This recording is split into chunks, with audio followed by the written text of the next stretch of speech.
Itu yang jadi concern gue tuh sebenarnya itu. Kalau orang bagi-bagi kacamata gratis mah terserah dia yang mau bagi. Tapi Terserah dia.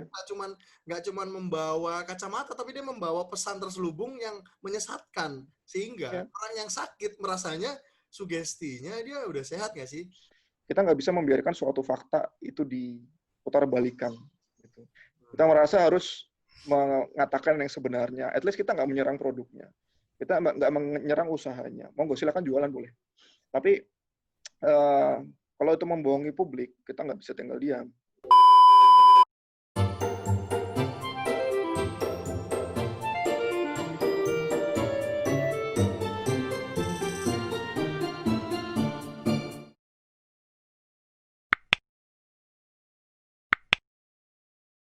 Nah, jadi kan kenapa kita undang Dokter Krisna ke sini? Itu sebenarnya karena beliau ini salah satu yang menjadi perwakilan dulu Perdamni Jogja sampai datang ke salah satu koran terbesar di Yogyakarta, dan itu sampai bikin press release tentang fenomena kacamata ini karena dianggap sudah sangat meresahkan, dan kalau nggak salah bawa-bawa nama organisasi mata internasional, organisasi mata nasional itu yang sebenarnya tanpa izin juga di iklannya gitu. Bahkan pasien tuh ada yang bawa flyersnya, dan yang waktu kita lihat tuh ada, ini kok ada logo Kementerian Kesehatan, tapi Kementerian Kesehatan yang Logo yang lama lama. Pak, yang Logo baru, lama bukan yang baru, dia nggak update tahun dia. baru gitu kan.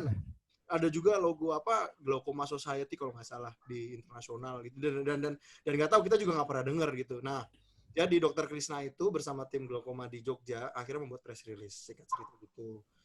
Coba Dokter Krisna, ceritanya gimana sih itu agenda itu tuh, awal masalah gimana? Katanya ada pasien yang datang tadi minta keterangan glaukoma ya biar dapat kacamata gratis. Iya. Santer banget. Saya nggak tahu nih. Ya, mohon maaf kalau ada yang pakai MLM ini ya. Jadi awalnya dijanjikan kacamata gratis, tapi ya akhirnya bayar. Jadi itu kayak pancingan aja. Ya, Ujung-ujungnya ya, Pak. ujung-ujungnya bayar, dan itu harganya nggak murah ya. Itu Bayar 1 juta. apaan? Baik, Untuk kacamatanya bayar. Awalnya dia dikasih paket. Nanti akan ditawari paket. Ceritanya pada suatu saat itu ada di koran, itu cukup terkenal, koran nasional juga, kantornya ada di Yogyakarta.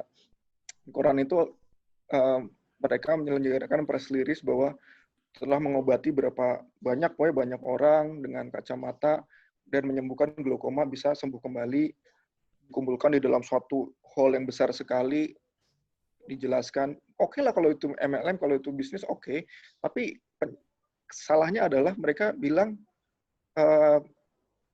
ya di mana kalau kita ahli glaukoma, kita tahu kita belum bisa, gimana pun di dunia ini kita belum bisa reverse the blindness gitu. Ini kan glaukoma itu irreversible ya, tidak bisa dikembalikan. Kalau lu buta karena katarak di operasi, oke lah ya, bisa lihat lagi, insya Allah kalau nggak ada apa-apa di belakangnya. Tapi kalau glaukoma sudah nggak bisa ngelihat gitu ya, sudah pandangannya sempit atau tidak bisa ngelihat sama sekali. Mohon maaf banget, kita di dunia manapun, mungkin dalam trial juga, tapi di dunia manapun belum ada yang bisa mengembalikan penglihatan orang yang udah kena glaukoma bisa ngelihat lagi. Tapi di situ dituliskan bisa ngelihat lagi. Jadi kan kita bingung dong, kita baca lagi. Saya sama tim glaukoma senior saya di Jogja baca lagi. Belum ada juga yang kita baca mengenai organisasi yang membawahi produk ini juga. Itu nggak jelas organisasinya tuh, kok kayak kita nggak pernah dengar segala macam. Akhirnya kita sebagai agent of change ya, artinya kita nggak bisa membiarkan suatu fakta itu diputarbalikan. Gitu. Kita merasa harus mengatakan yang sebenarnya. At least kita nggak menyerang produknya, kita nggak menyerang usahanya. Monggo silakan jualan boleh. Tapi kalau itu membohongi publik, kita nggak bisa tinggal diam.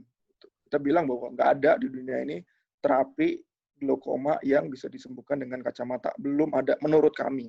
Terserah menurut non-dokter, terserah. Ya kita bilangnya cuma gitu aja sih. Jadi mungkin gara-gara itu dihapus kali glaukoma yang di sini nih.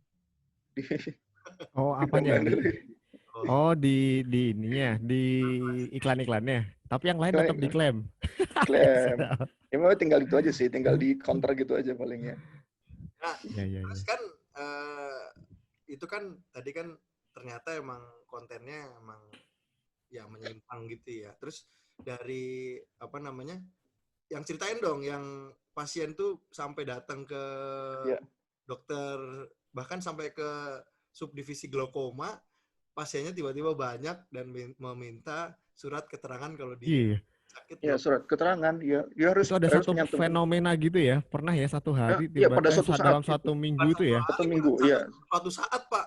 Iya. langsung satu blek satu datang gitu satu ya. minggu. Tapi sekarang udah nggak ada lagi sih. Mungkin ya mereka Hmm. udah sadar. Eh, Mungkin udah sadar mereka. Ya sudah, masyarakat juga bisa aware lah. Maksudnya sekarang kan zaman Ya. media sosial juga orang-orang pinter-pinter ya. Artinya produk-produk itu juga akan mereka review. Sekarang Kemenfo juga sudah ada anti hoax, divisi anti hoax segala macam, ini juga sudah salah satunya sudah, ini kalau mau dilihat produk ini sudah masuk dalam salah satu anti hoaxnya Kemenfo. Jadi bisa dicari. Kita udah pernah lihat. Oh iya? Ya. Oh. Jadi iklannya sudah dinyatakan hoax oleh Kemenfo.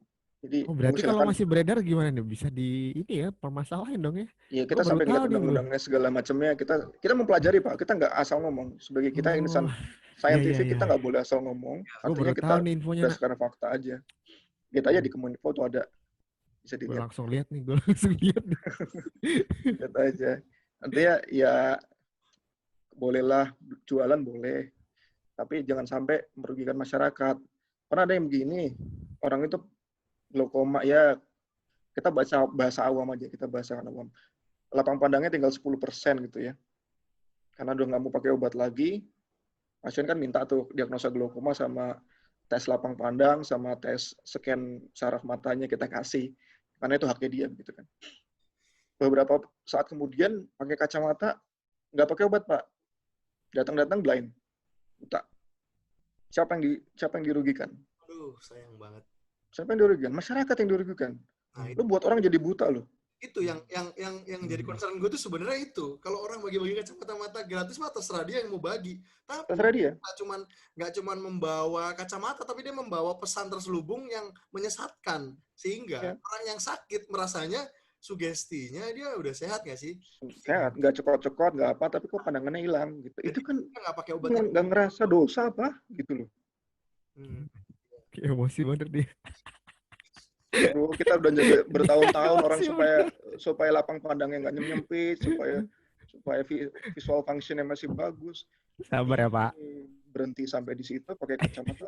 Ya, mungkin bukan kacamata yang jadi buta, tapi penyakitnya. Cuma misinformasi itu, hati-hati. Kita di dunia kedokteran itu kan tidak boleh menjanjikan, bahkan kita yang tahu ilmunya, tidak boleh menjanjikan kesembuhan.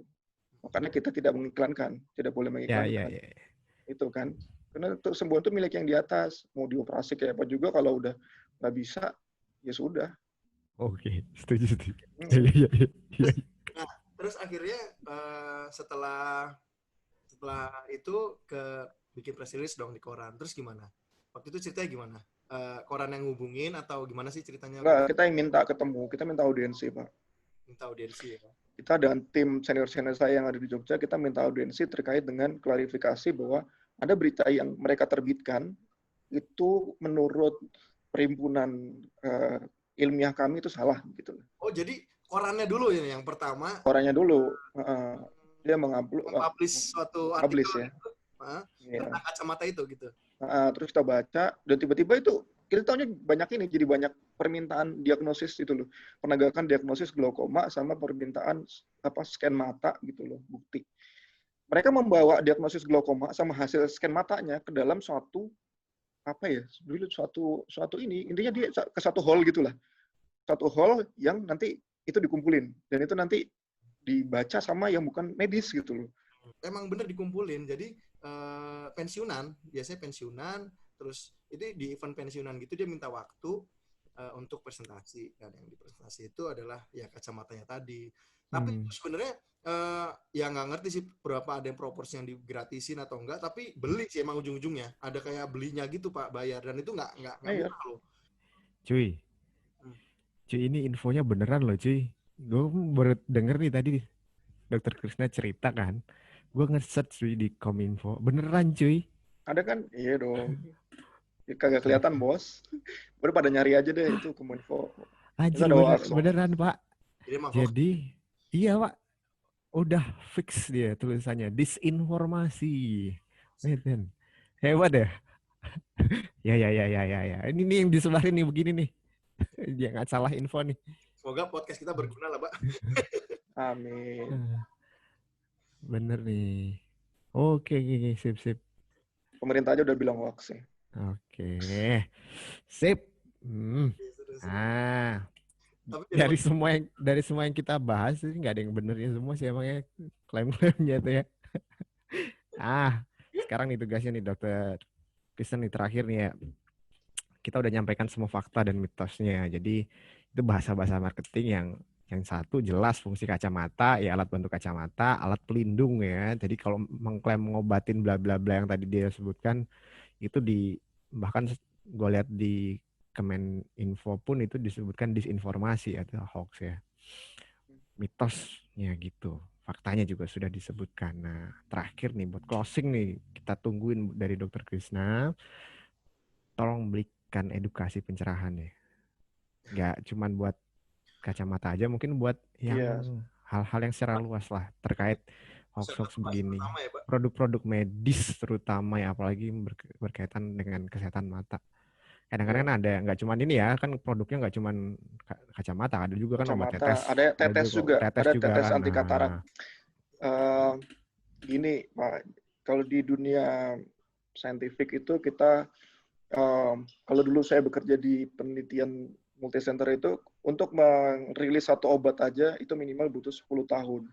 Itu kenapa kita kemarin ribut-ribut mengenai vaksin corona nggak bisa dalam jangka waktu cepat, karena trialnya itu butuh di non manusia dulu, di sel dulu, setelah itu mungkin di hewan dulu, setelah itu kita tes di manusia dulu. Di manusia juga ada beberapa fase, ada fase keselamatan, ada fase ke-efficacy kan keampuhan, kemanjuran begitu ya.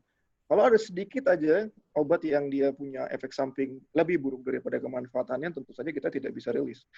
Ada obat yang kemanfaatannya sangat sedikit sekali juga kita tidak bisa rilis. Oleh karena itu, kenapa obat ada beberapa yang harganya mahal? Karena prosesnya jauh banget. Jadi kalau dipikir ada sesuatu hal yang tiba-tiba muncul, bisa mengobati, punya klaim beribu satu manfaat, pikirin deh, tidak ada sesuatu yang instan.